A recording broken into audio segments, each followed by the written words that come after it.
छत्रपती संभाजीनगरमध्ये महिलेला इकडून तिकडे फिरवल्यामुळे रस्त्यावरच महिलेची प्रसूती झालेली आहे। घाटी रुग्णालयामध्ये प्रसूतीसाठी आलेल्या महिलेला एकाही विभागात दाखल करून घेण्यात आलेलं नाही आणि एका विभागातून दुसऱ्या विभागात चक्रा मारताना वैद्यकीय अधीक्षकांच्या कार्यालयासमोरील रस्त्यावरच महिलेची प्रसूती झाली। माहिती कळताच प्रसूती विभागातील डॉक्टर धावत आले, मात्र रुग्ण आणि नातेवाईक रुग्णालयातून परत निघून गेले। यावेळी महिलेने संताप व्यक्त केलाय।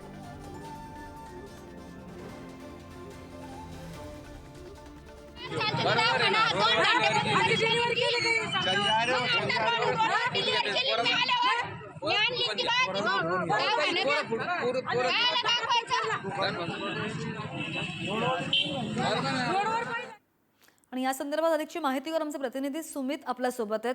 सुमित, इतकी सेन्सिटिव्ह गोष्ट, गंभीर बाब आणि का चालढकल केली गेली, हॉस्पिटलकडून काही स्पष्टीकरण आलेलं आहे का?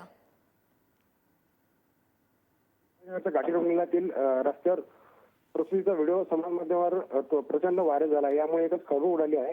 या घटनेनंतर प्रसूत माता आणि नाते हे घाटीतून निघून गेले आहे। मात्र घटनेतील घाटीतील असल्याचं स्पष्ट नसल्याचं प्रतिक्रिया घाटीत स्त्रीशास्त्र प्रमुख डॉक्टर श्रीनिवास गडप्पा यांनी दिली आहे। घाटी रुग्णालयात वैद्यकीय अधीक्षक कार्यालयासमोर हा एक प्रकार घडल्यानं एकच संताप व्यक्त केला जात आहे।